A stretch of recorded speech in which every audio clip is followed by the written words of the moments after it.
So we're going to do a quick Java tutorial today on a random number generator. We'll just kind of explore how to create a random number generator. Pretty simple stuff. But yeah, let's get into it. So you'll want to create a new class. Here's what I've already done that. So just create a class inside whatever folder you want.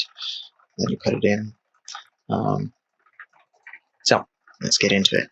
So we'll just start have your main method that we can throw things into. So we're going to start with just putting in a new random generator. And so how we do that is with random. So what you want to do is just import random, and that's just in Java util. In fact, most of the time when you're doing anything with Java util, I would just put in star, because then that will import all the things that you need according to Java util, and that'll be more things than just random. But that sets our object or random object generator up. So then we can just put new and then random. And so there we go, simple as that. Now we have a random number generator. So say we want to just print out a random number into the console. Right? So system.out.print, and we'll just do rand.next int. Right. And so what that'll do is that will generate the next integer in a random seed that it comes up with.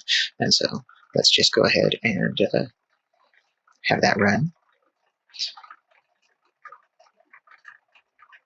It should run. There we go. So an integer, a little background about integers is that it has bounds in the negative and positive, and you can look it up, but it goes very far into the negative and positive both directions before you hit a cap of memory that allows the integer to store. Then you have to use something else if you want numbers bigger than that, such as a log. But for this tutorial, that's a big number in the negative sense, of course. So what we want to do is we want something more reasonable, something more manageable per se. So we'll kind of want to set a bound on that. So we can do that using code. I've kind of already got some here. But when you have your objects, so right here, we have our object, our random generator .nextInt, which we have right here. So that's the basis of what you need. Inside here, we can control the bound. So let's control the bound. The bound starts implicitly at 0 if you put anything in it, up to exclusively the number that you put in. So inclusively 0, exclusively to the number that you put in. So you can take 2 arguments here, potentially. So if you want to hard code it and say 0, just peace of mind, that's going to be what's called the origin. And we'll throw it in origin 0, right? And then we'll just have, let's set the bound to 15. Okay, so this will put everything 0 inclusive up to 14 inclusive, or 15 exclusive. Okay, so what that'll do is it should give us a number between that when we run it. So let's have it run 5. Okay, let's run it again.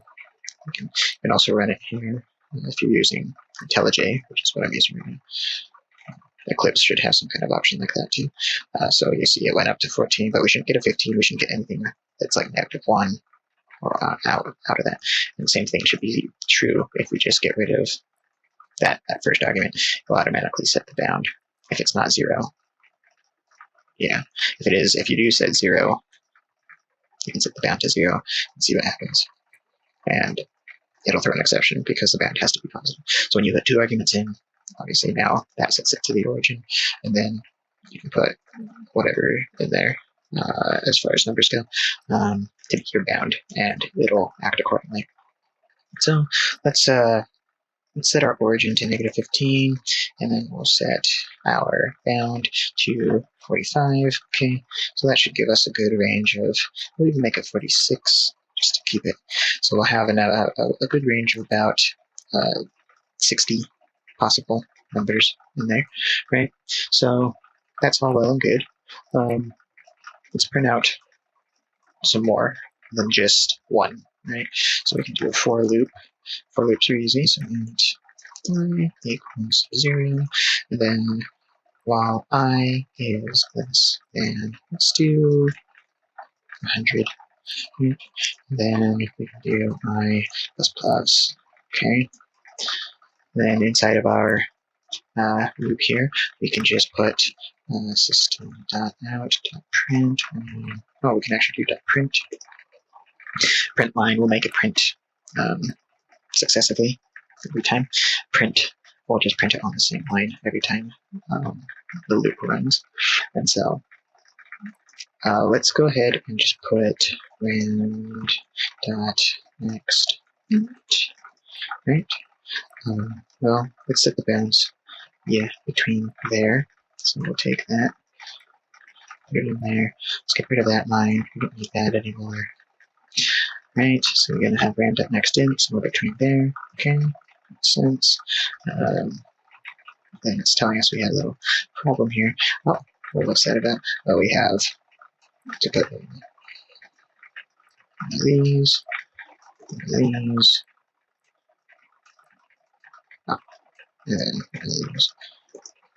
Okay, so now let's run it. Let's see what we get. That looks like a bunch of gibberish, huh? That's just with how we determine the order here. So we'll do put rand, and then we'll do plus, and then we'll give it a space between each run. And that looks more like what we'd expect. As you can see, if you go through all these numbers, none of them are greater than 45. So you can go through this whole list if you really wanted to, and it will be in the range that we specified. That'll give us our random numbers.